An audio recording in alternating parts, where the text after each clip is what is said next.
L'Olympique de Marseille, donc, ce match nul face à Toulouse, but dans les derniers instants d'Hidalgo. C'est bien la première fois que Hidalgo a aidé Paris Saint-Germain. On peut se permettre. Ça va, on peut rigoler. Oh là là, très bon niveau. Terrible. Merci de me soutenir en plateau. Je suis aimé. Bref, donc forcément, Roberto De Zerbi n'était pas satisfait de ce 2-2, surtout que l'Olympique de Marseille menait durant cette rencontre 2-1. On l'écoute en conférence de presse et sur sa capacité ou non à jouer le titre, peut-être le côté psychologique. Écoutez bien la question du journaliste. Regardez. Est-ce qu'on peut parler d'un acte manqué ce soir de la part de votre équipe? Sì, e brucia anche tanto perché... Oui, et ça m'énerve, parce qu'on avait déjà perdu des points contre Angers dans les arrêts de jeu. Nous n'avons pas bien joué en première période, mais nous devons nous habituer à disputer 3 matchs par semaine. On ne peut pas expliquer la différence entre les 2 périodes seulement par l'entrée de Robinho Vaz. Il a bien joué certes, mais c'est toute l'équipe qui a trouvé la bonne énergie après la pause, donc nous méritions de gagner. Et puis nous perdons la tête du championnat sur une simple remise en touche à la 82e minute, déjà vue contre Newcastle ou Toulouse. À ce niveau, il faut être attentif aux détails. Cette balle que nous sortons nous-mêmes en touche juste avant, la position sur cette touche, c'est ça qui nous énerve. On était premiers, on aurait dit et fait des choses différentes dans ce cas-là. Nous aurions mérité 2 points de plus ce soir.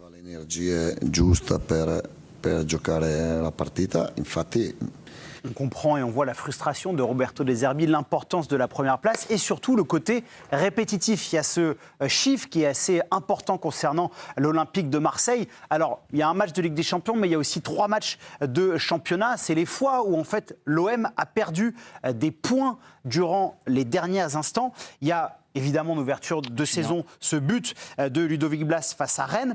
Ce match face à Angers qui a marqué, c'était au Stade Vélodrome. L'Olympique de Marseille pouvait prendre la place de leader au Paris Saint-Germain. Et il y a ce but d'Ousmane Camara à la 96e. En Ligue des Champions, on le sait, ce but de l'Atalanta. Et puis là, ce week-end, but d'Hidalgo pour Toulouse face à l'OM. Alors, est-ce que Marseille est trop fragile sur le côté psychologique, entre guillemets, le côté fragile, pour jouer le titre de champion de France? À cette question, 2 chroniqueurs ne sont pas d'accord dans l'équipe du soir. C'est un duel jingle.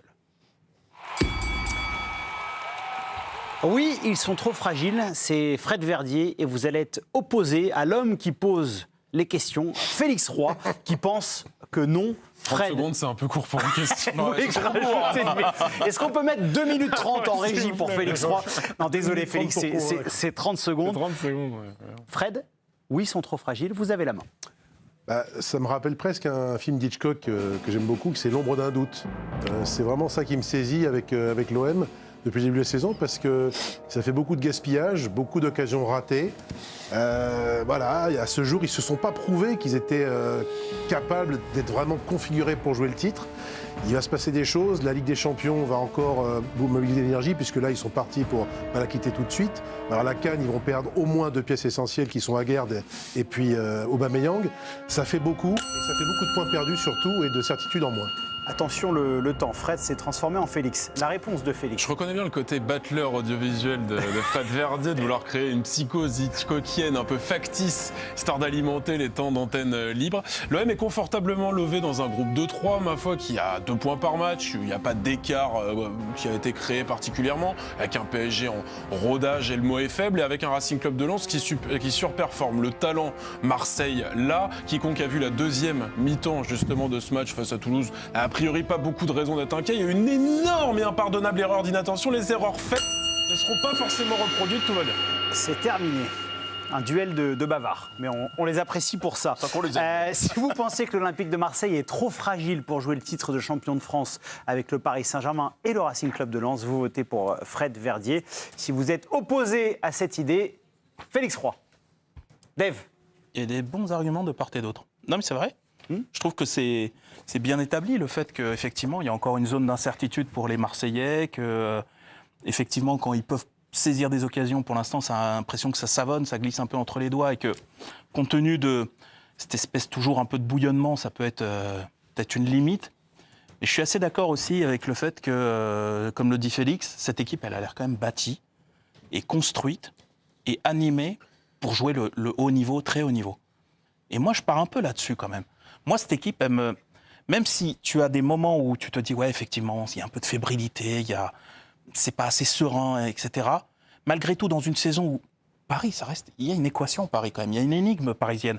Est-ce qu'ils vont retrouver l'intégralité de leur force? Est-ce que ce qu'ils vont retrouver va leur permettre de jouer sur tous les tableaux? Parce que je pense quand même que la priorité de Paris, c'est de tenter cette espèce de truc un peu invraisemblable, le doubler en Ligue des Champions. Je pense qu'à tout prendre, si tu leur proposes de faire le back-to-back en Ligue des Champions, quitte à laisser Ça le se voit titre... un peu dans leur match. Hein Sur la motivation, Exactement. c'est ce Tu qu'on les vois ressent en un peu quand même. En Ligue des Champions, tu vois qu'ils laissent quasiment rien passer. Et tu sens qu'ils font un peu comme ils peuvent ou comme l'humeur le dit en championnat. Effectivement, là, je ne les vois pas tenir. Monaco me paraît trop fragile. Moi, ce Marseille, je n'écarte pas l'idée qu'ils puissent être champions, vraiment. Vous l'avez bien mieux dit que moi, président. En moins longtemps. C'est insupportable ce côté Fayot, je ne connaissais pas ça du tout. Moi, ça me plaît. Non mais c'est incroyable. Restez bien avec nous, ne vous inquiétez pas, on entendra Mathieu et Régis sur la thématique de l'Olympique de Marseille. On continue de parler des hommes de Roberto De Zerbi juste après une petite page de réclame.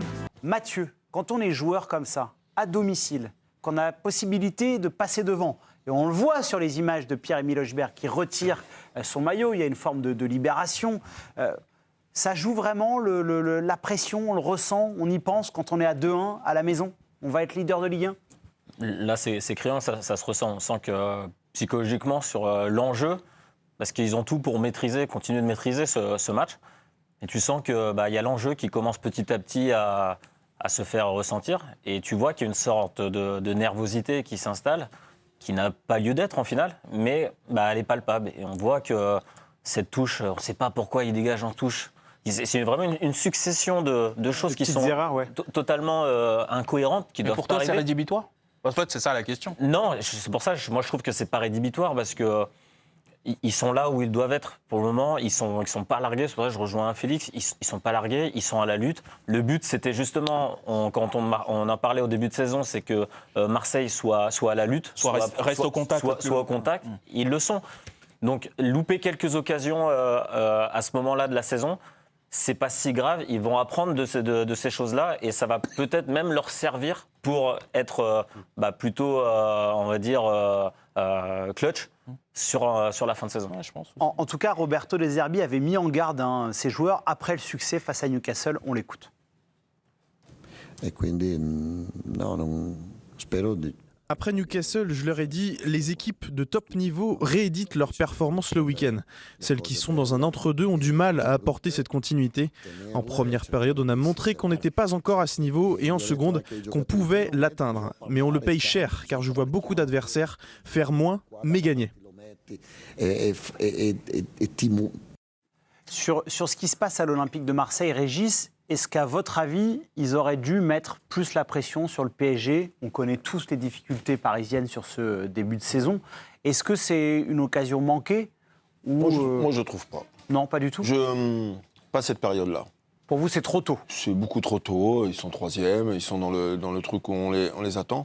En fait, moi, je rejoins Dave ce qu'il a dit tout à l'heure. Je pense que ça peut être leur année de pouvoir disputer le titre et que les matchs de Ligue des Champions vont leur servir. Le rythme avec la Le séance. rythme de la Ligue des Champions, alors c'est une expérience qu'ils sont en train de vivre. Le match de Ligue des Champions qu'ils ont fait, ils ont fait un gros match. De Zerbi, il sait pertinemment que la première mi-temps va être compliquée ce week-end contre Toulouse. Mais il le sait, on le sait tous. Parce que vous n'êtes pas habitués à jouer dans ce rythme. Il y a eu beaucoup d'intensité contre Newcastle. Il le dit d'ailleurs, la difficulté à jouer tous les 3 jours. Voilà. Et la deuxième mi-temps, c'était beaucoup plus intéressante. J'ai regardé le match, ils ont emballé le truc, et puis logiquement, même malgré que... Lui a fait un très bon changement. La sortie de Gomez pour Robinho Vaz... Et malgré que Toulouse a fait un bon match, moi aussi, parce qu'ils peuvent les punir. Et ils ont des la barre de Donum. La barre, ils ont des balles de 2-0, ils ont 2 contre. Et juste sur puisque vous parlez de la situation de Donum, entre le deuxième but, entre le but égalisateur de l'Olympique de Marseille et la barre de Donum, il y a 1 minute 24. Ouais. Donc en fait, en 1 minute 24, il passe de potentiellement 0-2 à 1 partout. 1 partout. Et là, ils peuvent marquer, je trouve qu'ils ne défendent pas bien sur le but, parce que le couloir à droite de Toulouse, Sidibé, c'est Sidibé avec Rest, il y a une incompréhension. Il gère mal l'intervalle, il se fait prendre dans le dos avec le gardien. Passe en profondeur de Nadir pour Pacha. Magnifique passe Mais moi, je pense que les matchs de Ligue des Champions vont leur servir pour le championnat. Et c'est ces matchs-là qui vont se permettre de lutter avec le PSG et peut-être avec avec Lens et peut-être une autre équipe, parce que en fait, de répéter les matchs dans l'exigence de la compétition et des résultats, voilà, ça va faire que le niveau va s'élever automatiquement, le niveau des joueurs et le niveau de l'équipe. Et puis juste pour répondre à Mathieu, c'est pas une question, c'est une réponse, t'as vu? Oh punaise, C'est encore plus long. Vache, c'est combien de temps une réponse? Bon, à demain, les gars. Bonsoir à tous, c'est l'équipe choc. Il est 16h45. La question de Mathieu tout à l'heure, c'était mais pourquoi Glenn Riley dégage en touche? Ça paraît inexplicable. Alors malheureusement, c'est pas pour l'accabler, parce que je suis vraiment l'un de ses plus fervents défenseurs, et ce depuis un certain temps. L'OM retombe dans ses travers, et la réponse c'est Leonardo Balerdi. Balerdi est remplaçant, Balerdi s'échauffe, à ce moment-là, gagne beaucoup de temps. Pour Toulouse, qui est comme toutes les équipes à l'extérieur. Prend beaucoup de temps à tirer les 6 mètres, les coups francs. Balerdi a passé littéralement, montre en main 6 minutes, à insulter Guillaume Rest sur la ligne de touche. Genre, dépêche-toi, dépêche-toi, je ne vais pas retranscrire les propos de Balerdi à ce moment-là. Et quand Balerdi rentre, là où Marseille était axé sur la maîtrise technique face à Toulouse, là où vous avez fait très mal, Ribéry avait enlevé son maillot, Balerdi rentre et met de la nervosité comme il sait faire. Cette espèce de grinta argentin. Il s'embrouille assez vite. Et sur la faute qui amène la touche, le Toulousain tombe. Willy Delageau ne siffle pas.